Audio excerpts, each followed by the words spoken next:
Hello guys! Hello! This is for Cancer.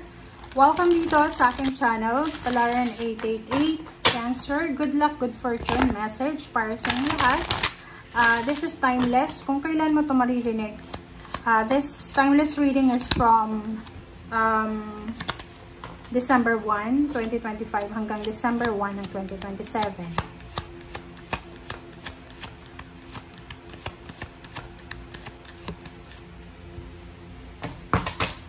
Okay, wait lang. Okay. Ba't biglang namatay yung ilaw? Cancer. Oh, dumilim.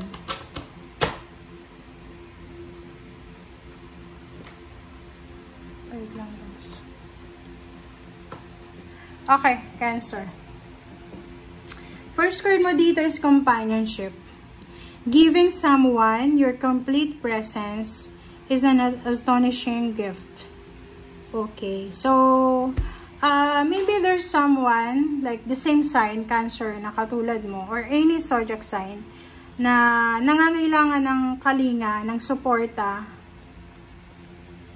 and posibleng ikaw to, maybe ikaw yung nangangailangan ng suporta, ng protection, ng kalinga from your family or from your love life, from loved ones, and posibleng makakakuha ka ng suporta na yan. Or maybe may mga tao dyan sa paligid mo na kailangan nila ng suporta pero hindi mo masyadong nakikita, hindi ka masyadong aware.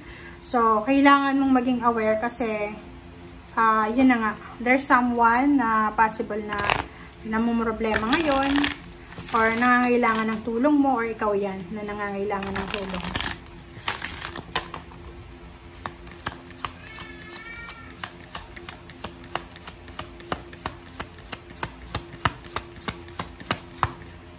Alright, ano pa ba? Cancer.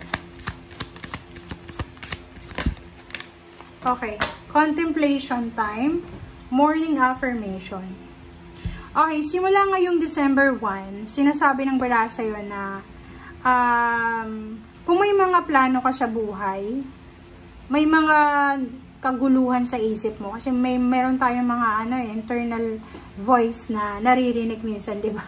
Hindi sa naririnig na literal, but mayroon tayong mga naiisip na mga hindi naman dapat maiisip. So, dito sinasabi ng barahan na spend time alone, meditating, kung ano yung gusto mo talaga.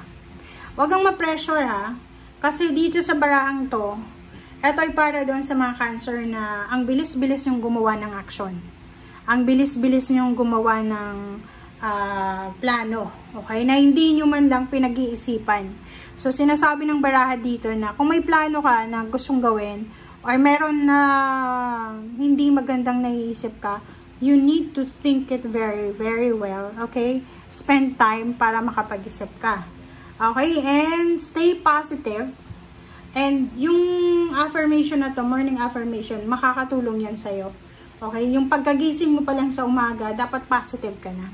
Yung pagkagising mo pa lang sa umaga, masaya ka na. Okay? Kasi kung ano yung emotion natin, yung energy natin pagkagising natin, yun yung magiging energy natin sa buong araw. So, open the gates of manifestation. Yung mga happy moments, positive energy na yan. Yan yung bubukas ng manifestation gate. Okay? Kasi pag malungkot tayo, talagang puro kalungkutan yung dadapo sa buhay mo. Okay? Okay, so let's check. Ano pa ba?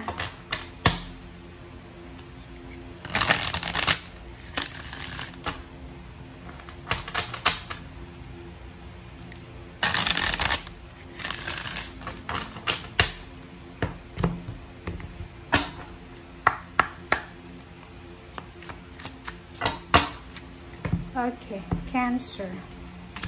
Okay, Knight of Swords. So, ihanda mo yung sarili mo. There's a news coming. Good news, communication, letter, na pwedeng magdala sa'yo ng financial balance. Pwedeng makatanggap ka ng job offer. Or pwedeng yung barahang yan is nagsasabi sa'yo na if you're waiting for a lump sum of money, possible na matanggap mo siya from now until the December 2027. Like kung may mga pautang ka, okay, may pautang ka, or may negosyo ka ba or kan pa man, posibleng matanggap mo siya within the 2 years. Queen of Cups, sinasabi ng bara sa'yo dito na isang balita ang matatanggap mo from your loved ones or from someone na malapit sa'yo. This good news ay posibleng pwedeng pagkakitaan. Okay? Next is Six of Pentacles and Queen of Swords. Six of Pentacles and Queen of Swords. Etong dalawang barahang to, sinasabi ng baraha dyan na isang direksyon ang posibleng ilalatag sa'yo ng universe. Kumbaga, may ibibigay sa'yong idea ang universe na posibleng makatulong sa'yo, lalo na sa mga financial needs mo. And it's either kapamilya, kaibigan, kakilala. Ang taong to ay magdadala sa'yo ng good news about money. Okay? Taura pera to eh. Diba?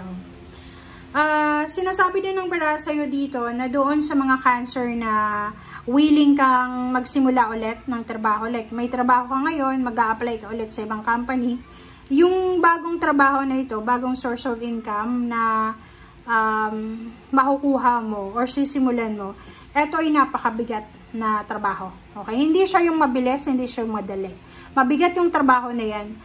Kung ano man yan na ino-offer sa yung trabaho, ihanda mo yung sarili mo kasi nakakapagod yan. And parang sobrang bigat ng obligations na yan. Okay? So, but, ang maganda dito is, pwedeng international job siya. So, pwedeng makakapunta ka ng ibang bansa or posibleng magtatrabaho ka sa ibang lugar.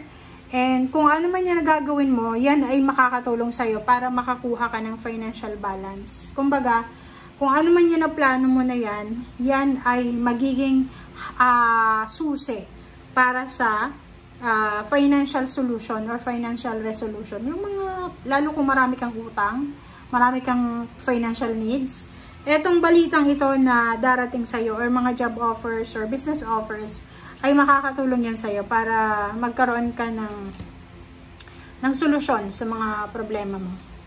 And next card is Wheel of Fortune and Two of Swords. So, sinasabi ng bara sa'yo na if makatanggap ka ng any transition message, yung mga messages na yan is, halimbawa, may nag-offer sa'yo ng trabaho, may nag-offer sa'yo ng pera, napautangin ka, huwag kang magdalawang isip, okay? Tanggapin mo kung anong transition na to, kung anong magbabago sa buhay mo. Kasi minsan, tinuturo na sa atin ng Panginoon, ng universe, kung ano yung gagawin natin, pero against the flow tayo.